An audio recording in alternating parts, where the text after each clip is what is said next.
नमस्कार, मैं अरविंद गांधी। आज भारत में भारत के नाम को लेके बड़ी चर्चा है और यह विचार हो रहा है कि वास्तव में देश का नाम क्या हो। देश का नाम भारत हो या इंडिया हो। दोस्तों, भारतीय संविधान के अनुच्छेद 1 में स्पष्ट लिखा हुआ है, India that is called Bharat. ये अंग्रेजी में है और हिंदी में है भारत अर्थात इंडिया। दोनों इस देश के नाम हैं, लेकिन अब समस्या ये है कि लोग जो है इस पर विचार कर रहे हैं कि भारत ज़्यादा सूटेबल है कि इंडिया सूटेबल है। बहुत सारे लोगों का मानना है कि इंडिया जो है अंग्रेज़ों के द्वारा दिया गया नाम है और ये नाम हम लोगों को जो है घृणा के कारण दिया गया है, हम लोग को नीचा दिखाने के लिए दिया गया है। तो दोनों पर हम बात करते हैं। भारत जो नाम है वह इस देश के नेटिव की दृष्टि से है। ऋग्वेद में भारत का प्रयोग किया गया है शब्द का। दुष्यंत के पुत्र भरत थे। महाभारत में राजा भरत थे, इसलिए उनका प्रयोग किया गया। फिर जो है एक तीर्थकर थे, उनके चक्रवर्ती राजा थे पुत्र, उनका नाम भारत था। महाभारत में भारत, रामायण में दशरथ के पुत्र भरत थे। तो इस प्रकार से भारत जो शब्द है वह भारत नेटिव से जुड़ा हुआ है, यहाँ के मूल रूप से जुड़ा हुआ है। लेकिन अब प्रश्न होता है कि इंडिया कहाँ से आया। तो लोगों का मानना है कि इंडिया जो है अंग्रेज़ों ने दिया है और हम लोग को हीन भावना के साथ दिया है। सच्चाई ये है कि पाकिस्तान और भारत जब एक था, अखंड था, तो सिंधु नदी थी। सिंधु नदी के पास में जो पहला हमारा देश था वो ईरान था, जहाँ पर फारसी बोला जाता था। तो उधर के लोग सौ को ह पढ़ते थे, तो सिंध को हिंद कहते थे। यहाँ के रहने वाले सिंधु को हिंदू कहते थे और इस स्थान को जो है हिंदुस्तान कहे। यानी ये भाषा का जो अंतर है उसके कारण ये शब्द आया।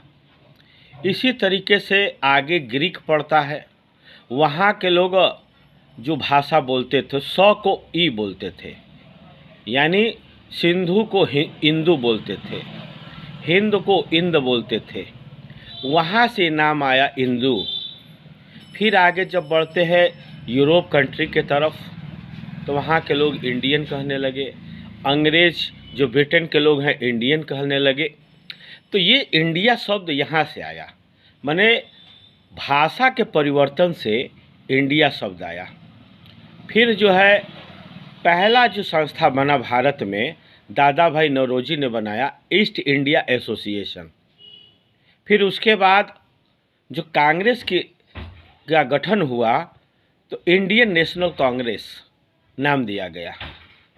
उसके बाद तमाम कानून बने, जैसे Indian penal code, Indian evidence code, तमाम प्रकार के जो है जितने कानून बने, अंग्रेज़ों ने इसका प्रयोग धड़ल्ले से किया और ईस्ट इंडिया कंपनी की भी स्थापना की।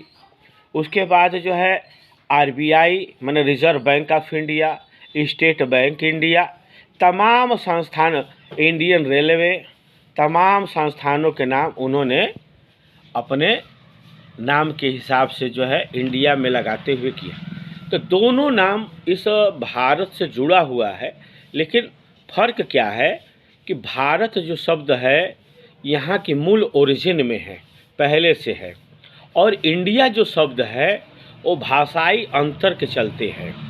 अब जैसे मान लीजिए कि जो विशालता है किसी भी चीज़ की, किसी व्यक्ति की, किसी देश की, भारत के और भी बहुत नाम हैं। हिंद नाम है, आर्यावर्त है, जम्बू द्वीप है, भारत है, ये है, इंडिया कहा ही जाता है।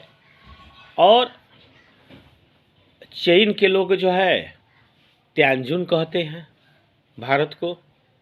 इसी तरीके से जो चाइना का जो है नाम है, अंग्रेजी में चाइना है, हिंदी में हम चीन कहते हैं और उनकी भाषा में कोई और नाम है। तो भाषा के अंतर से भी नामों में परिवर्तन होता है। जिस भाषा का आप प्रयोग करेंगे वो नाम बदल जाएगा। तो अब हम लोग को ये सोचना है कि वास्तव में भारत नाम अपनापन लगता है, भारत नाम अपने से जुड़ा लगता है, भारत नाम हमारे शास्त्रों में है, तो निश्चय ही भारत होना चाहिए। और भारतीय संविधान में जगह जगह पर भारत शब्द का प्रयोग किया गया है, इंडिया शब्द का प्रयोग केवल शुरुआत में किया गया है। तो इन चीज़ों को हम लोग को समझना चाहिए और स्वाभाविक है कि मैं चाहूँगा कि चाहे सरकार हो चाहे कोई हो, भारत नाम का ही प्रयोग करे, तब जो है हम लोगों में स्वाभिमान जागृत होगा और हमारे देश के लोगों में जो है यह अच्छी भावना पैदा होगी कि हाँ हमारे देश। अभी भारत में G20 देश की जो बैठक हुई उसमें भारत शब्द का प्रयोग किया गया, बड़ा अच्छा लगा। तो अब सरकार कौन सा शब्द प्रयोग करती है, हमारे देश के लोग कौन सा शब्द प्रयोग करते हैं, ये उनको चयन करना है। किसी ने कोई वजह से नाम आ गया और उसमें हम विवाद में पड़ जाएं तो ये उचित नहीं है। और हम तो दोनों, हमारे संविधान में दोनों नाम का प्रयोग किया गया है और उसका हम लोग को प्रयोग करना चाहिए। और हम तो चाहेंगे कि भाई वास्तव में भारत अगर शब्द का प्रयोग हमारे देश के नाम के रूप में प्रयोग होता है तो यह हम लोगों के लिए बहुत खुशी होगी। बहुत बहुत धन्यवाद।